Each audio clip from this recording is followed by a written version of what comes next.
Përshëndetje të nderuar shikues, jeni me edicionin e lajmeve të orës 13 në Radio Televizionin Publik të Kosovës. Liderët e partive politike që kanë ngaruar në zgjedhjet e 7 qershorit në deklarata të ndara kanë vlerësuar procesin zgjedhor. Lëvizja vetëvendosje e quan rezultatin konfirmim të qeverisës së saj, ndërsa opozita flet për rritje elektorale dhe protestë zgjedhore. Megjithatë, të gjitha subjektet politike janë treguar të rezervuara për të folur për bashkëpunime konkrete deri pas përfundimit të numërimit të votave. Kryetari i lëvizjes vetëvendosje Albin Kurti ka shpallur fitoren në Prishtinë disa orë pas mbylljes së procesit të votimit. Ai ka deklaruar se kjo dekadë i përket qeverisjes së partisë së tij, duke theksuar edhe vazhdimsinë e fitores elektorale. Nuk ka vështirësi që nuk e kemi te i kaluar. Edhe atëherë kur është dukur e pamundur, ne e kemi realizuar. Sepse tash ka shtet për krejt, e ne jemi krejt për shtet.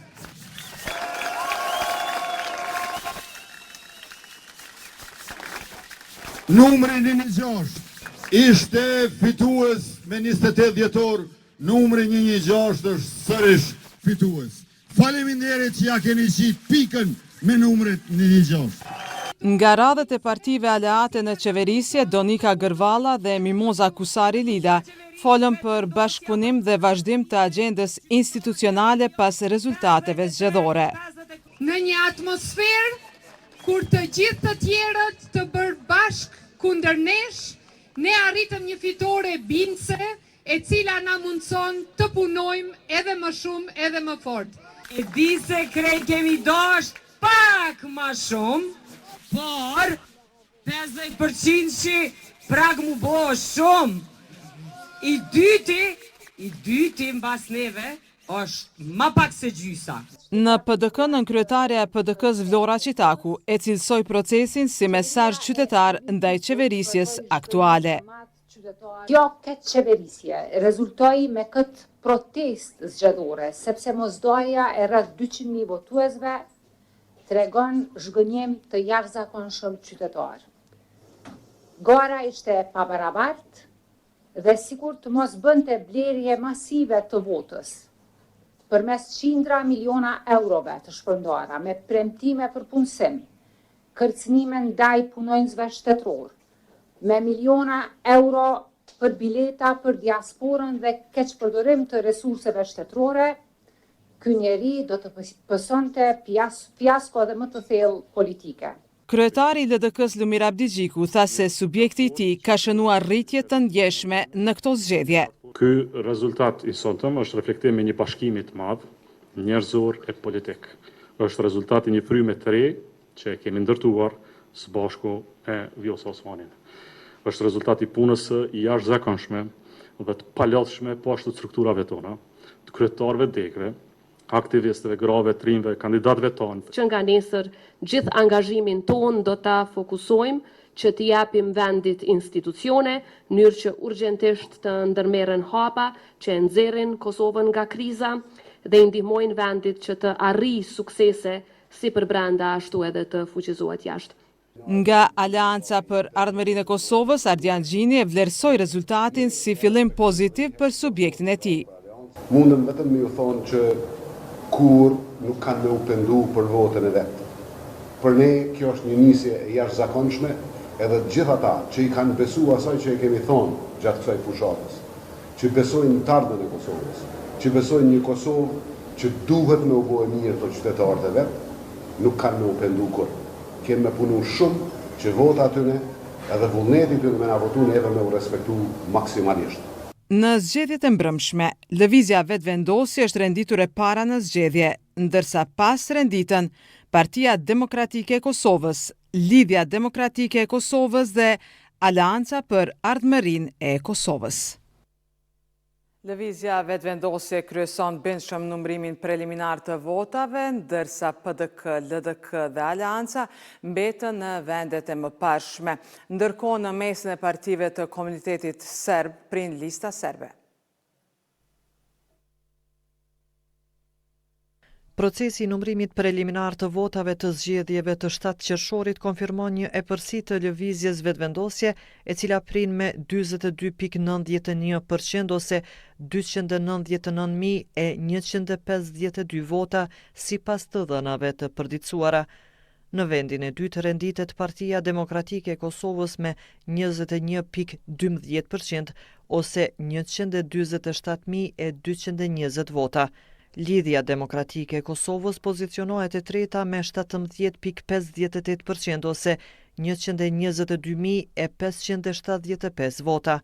Në këto zgjedhje, Aleanca mori 7.16% ose 49.917 vota, duke mbetur forca e katërt në këto rezultate preliminare.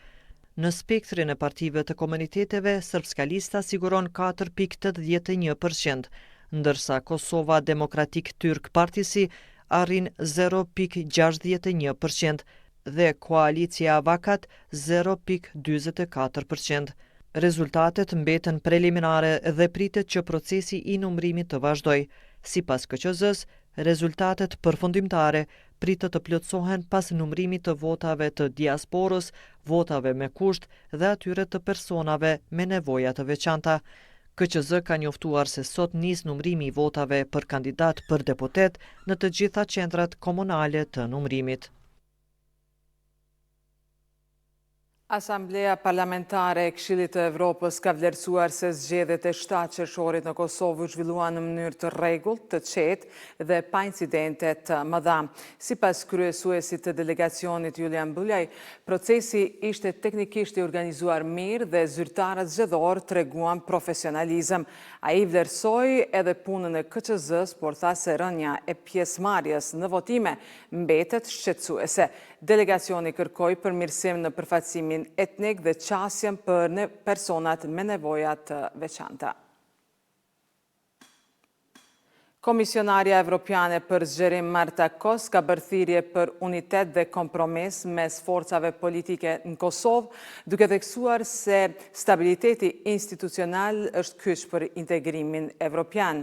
Ajo tha se BE do të vazhdojë mbështetjen për Kosovën në kuadër të planit të rritjes dhe procesit të integrimit.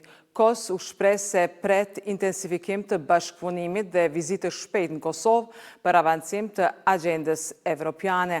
Edhe përfaqësuesja lartë e Bashkimit Evropian për Politikë të Jashtme dhe Siguri Kaja Kallas u ka bërë thirrje liderëve politik në Kosovë që të angazhohen për formimin e institucioneve të reja pas zgjedhjeve të mbajtura më 7 qershor.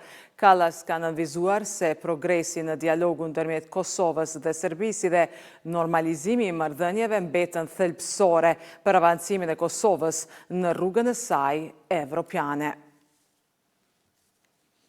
Ndërkohë, Komisioni Qendror i Zgjedhjeve ka nisur procesin e verifikimit dhe numrimit të votave për kandidatët për deputetet në 38 qendra komunale të numrimit. Sipas KQZ-s, fillimisht do të verifikohen rezultatet e subjekteve politike nga formularët e vendvotimeve, më pas do të vazhdojnë numrimi i votave për kandidatët. Procesi ka filluar gjatë së hënës në të gjitha komunat e vendit, ndërsa KQZ-ja do të mbajë konferencë për media në orën 16:30 në qendrën komunale të numrimit 1 tetori në Prishtinë për të njoftuar mbi ecurinë e numrimit.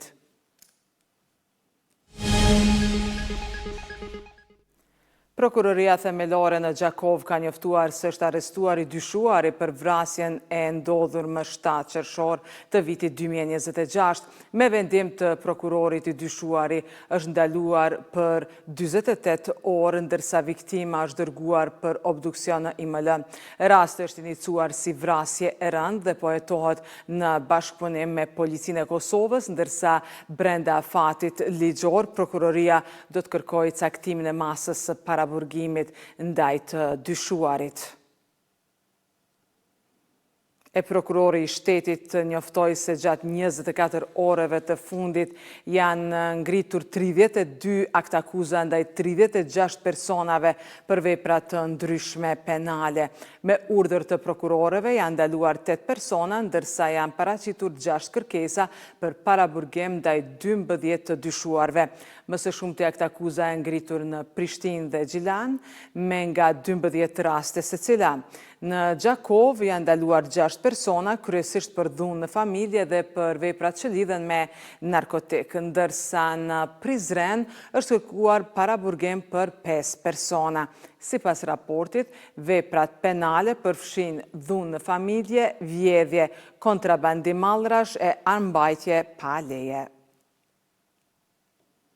Ndërkohë, policia e Kosovës ka raportuar se në Gjakovë është shënuar një rast i vrasjes së rënd, ndërsa në Pej janë regjistruar raste me armë zjarri dhe tentim vrasje.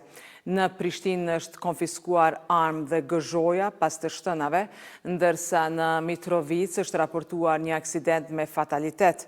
Në total janë regjistruar 2 aksidente me fatalitet, 22 persona të arrestuar dhe 11 janë dërguar në mbajtje.